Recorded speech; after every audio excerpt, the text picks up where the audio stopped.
اعوذ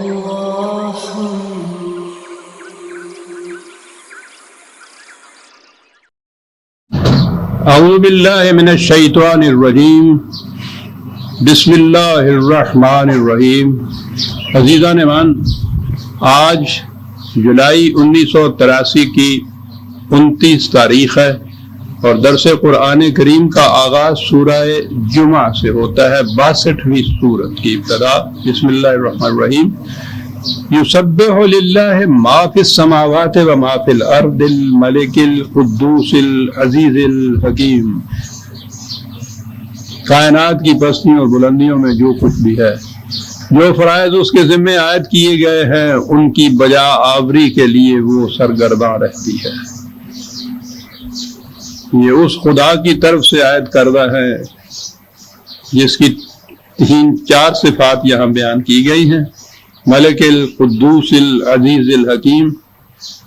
ان سے بھی زیادہ اور تفصیلی صفات خداوندی سورہ حشر کی آخری آیات میں آ گئی تھی، وہ چند درس پہلے ہمارے سامنے گزر گئی تھی۔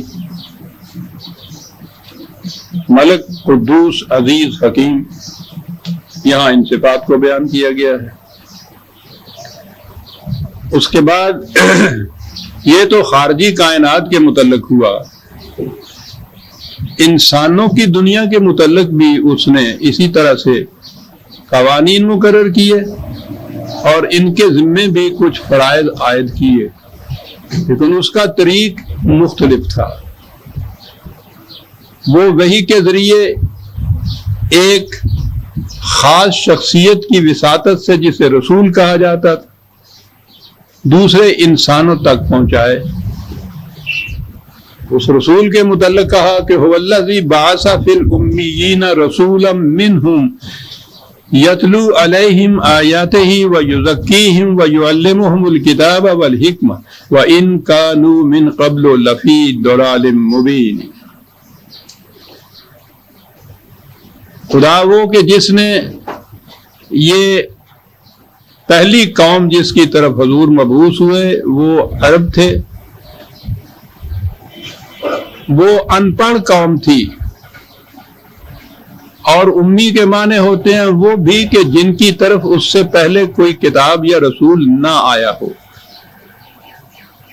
مجموعی طور پر وہ ان پڑھ تھے، اگرچہ ان میں کچھ لکھے پڑھے تو تھے لیکن بہت کم تھے۔